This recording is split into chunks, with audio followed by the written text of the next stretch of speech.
Bismillahirrahmanirrahim. Assalamualaikum warahmatullahi wabarakatuh. Apa kabar Ibu dan Bapak? Saya Mas Rida, mahasiswa S2 Pendidikan Magister Pendidikan Dasar semester 3 dengan NIM 501232635. Pada kesempatan ini saya akan menjawab pertanyaan diskusi 10 atau sesi 10 mata kuliah studi komparatif pendidikan dasar di berbagai negara. Pada kesempatan ini saya akan menjawab beberapa soal, 2 soal tapi beranak pinak. Yang pertama itu adalah saya harus menyampaikan kesan, kendala, dan juga saran perbaikan untuk implementasi pembelajaran kelompok atau kolaborasi gitu ya. Nah, kesan dan kendala kesan saya itu terhadap pembelajaran kelompok ini adalah membuat saya bersemangat dan kami saling bisa mengisi, saling bisa membantu kekurangan masing-masing, saling memberi saran, dan juga bisa saling mendukung ketika ada halangan. Jadi kalau ada sesuatu yang tidak pas atau sesuatu yang salah, kita saling memberitahu. Kemudian ketika salah satunya ada halangan, ya saling menggantikan, saling memahami. Jadi adanya kerjasama yang saling membantu satu dengan yang lainnya. Kendalanya adalah karena kami sudah masing-masing sudah punya sudah bekerja, sudah ada yang menikah dan lain-lain. Kendalanya adalah manajemen waktu. Ketika kita mau menyatukan, mau membuat tugas itu agak kesulitan untuk menyatukan persepsi masalah waktu gitu ya, sehingga misalnya salah satunya ada yang telat, ada yang tidak bisa hadir, sehingga untuk mencapai satu persepsi itu kadang-kadang sulit gitu. Kemudian saran perbaikannya adalah lebih saling mengingatkan untuk manajemen waktu agar tidak ada kesalahan persepsi, kemudian saling memberikan masukan konstruktif dalam meningkatkan kualitas pembelajaran, juga terus membagikan metode pembagian tugas yang lebih efisien lagi, saling mendukung, saling bekerja sama untuk saling memperbaiki tugas untuk membuat artikel terutama ya. Untuk jawaban nomor 2, analisa komparasi struktur kurikulum pendidikan dasar Indonesia. Nih, struktur kurikulum secara umum menurut buku modul MPDR itu mengatakan bahwa Indonesia itu mengalami beberapa kali perubahan kurikulum sampai yang sekarang itu adalah kurikulum merdeka. Tapi masih banyak sekolah yang menerapkan kurikulum K13 seperti di sekolah saya gitu ya. Nah, kemudian dalam kurikulum 13 ini biasanya bentuknya tematik. Kalau dalam kurikulum mereka itu dibagi dalam CP-CP tapi per mata pelajaran, di mana ada fase A, B, dan C.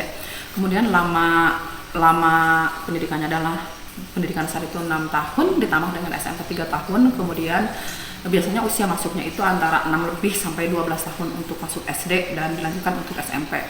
Kemudian fokus pembentukan dasarnya itu untuk fokus pembelajarannya di SD itu adalah membaca, berhitung, dan calistung. Mulai kurikulum merdeka, pembelajaran dilakukan tematik integratif untuk kelas 1 dan 3 dan lebih berbasis mata pelajaran di kelas 4 dan 6. Penilaiannya itu berbasis proyek, ada penilaian formatif dan sumatif, juga ada penilaian bukan ujian nasional tetapi sekarang lebih diistilahkan ujian sekolah atau PSAJ, penilaian sumatif jenjang untuk sekarang ini. Kemudian di sekolah pertama juga tadi sudah disebutkan lebih kompleks dan fokus pada pengembangan ilmu pengetahuan dasar, logika, dan juga keterampilan abad ke-21. Penilaiannya sama seperti tadi SD, itu ada formatif, sumatif, juga ada PSAJ dan ANBK untuk melihat kualitas pendidikan sekolahnya. Kurikulum di saya sama, menyesuaikan dengan kurikulum nasional, hanya dirubah beberapa poin untuk disesuaikan dengan keadaan di sekitar saya, yaitu fokusnya pada literasi dan numerasi. Kemudian juga penilaian sistem penilaiannya sama, ada sumatif, formatif, ada PSAJ mengikuti kurikulum nasional. Kemudian usia sekolah, usia sekolah ini disesuaikan di sekolah saya itu di SD Negeri Mulungadiri 4 itu usia 6 tahun lebih sudah bisa masuk. Kemudian karakter yang difokuskan itu adalah karakter beriman, berakhlak mulia, dan juga berbudaya sesuai dengan visi misi pendidikan. Kemudian ekstrakurikuler disesuaikan dengan kebutuhan siswa. Kemudian bagaimana komparasi pendidikan di negara maju. Di Finlandia ini merupakan salah satu negara yang sangat maju dalam bidang pendidikannya dengan prinsip kurikulumnya itu non-discrimination and equal treatment. Di Finlandia ini adalah aktor utamanya adalah guru, yang merupakan regulasi yang telah ditentukan, di mana guru ini memegang peranan penting karena dia akan menentukan kualitas pendidikan. Finlandia mampu menjadikan guru negerinya menjadi sosok yang sangat dihormati di kalangan masyarakat pada umumnya. Itu dikatakan dalam buku MPDR, studi komparatif pendidikan dasar. Diawali dengan primary school, jadi sekolahnya itu sama sih seperti Indonesia, yang ada diawali dengan TK, Tetapi juga yang lebih diwajibkan itu tetap SD, SMP sama SMA di perguruan tinggi. Yang wajibnya itu adalah 9 tahun, sama seperti di Indonesia. Kemudian mata pelajaran disesuaikan dengan kebutuhan siswa. Di sini ada satu badan yang bernama The National Board of Education. Ini adalah badan yang membuat kurikulum di mana orang tua siswa itu terlibat untuk menentukan kegiatan pembelajaran dalam kurikulum tersebut. Kemudian perbedaan yang sangat terlihat dari kedua kurikulum tersebut adalah bahwa Finlandia itu lebih menekankan pada penguasaan bahasa dan sastra terhadap bahasa asing pada peserta didiknya. Kemudian tidak mengenal sistem tinggal kelas untuk menjaga kesetaraan dan kesehatan mental anak. Jadi begitu secara otomatis ketika beres kelas 1 ya langsung kelas 2, jadi tidak ada naik dan seperti itu. Tidak ada ujian nasional, sebuah pencapaian pembelajaran akan diketahui melalui kegiatan matrikulasi yang diadakan sebelum masuk perguruan tinggi. Kemudian Korea Selatan ini sama kurikulumnya jenjangnya ada SD, SMP, SMA dan perguruan tinggi, juga ada TK itu primary school gitu ya. Nah, dalam pengembangan kurikulum negara Korea Selatan ini membagi menjadi 3 jenjang, yaitu primary school, pendidikan sekunder, dan high education.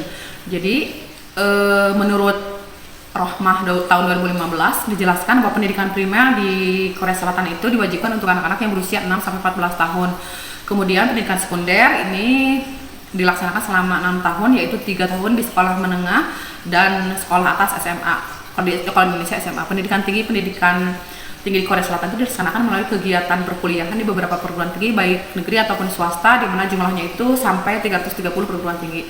Sistem pendidikan di Korea itu tidak lepas dari treatment. Yang pertama adalah taman kanak-kanak itu memiliki sebuah program itu atau mata pelajaran Yuchiwon, yaitu 3 tahun sampai 6 tahun, yaitu sebuah program kemandirian dari anak-anak, di mana tapi pemerintah ini membantu mengawasi dan memperlihatkan sepenuhnya pengelolaan sekolah-sekolah TK ini. Kemudian adanya keterkaitan pertumbuhan ekonomi dengan perkembangan pendidikan, kemudian adanya keterkaitan sekolah negeri dan swasta. Adanya sekolah negeri dan swasta ini, prasekolah ini memiliki program yang sama, yaitu lebih banyak mengajarkan kemandirian, kreativitas, bersosialisasi dengan lingkungan, dan mengajarkan tentang kehidupan sehari-hari.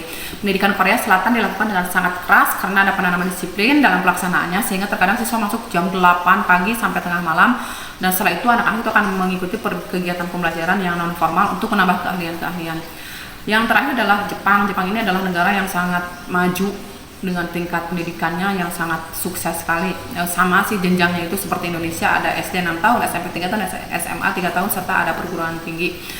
Dalam buku MPDR ini dijelaskan bahwa Jepang memiliki prinsip memberikan akses penuh untuk semua anak untuk mengenyam pendidikan selama 9 tahun, yaitu SD dan SMP. Biayanya gratis, disediakan oleh pemerintah. Kemudian di setiap wilayah disediakan distrik.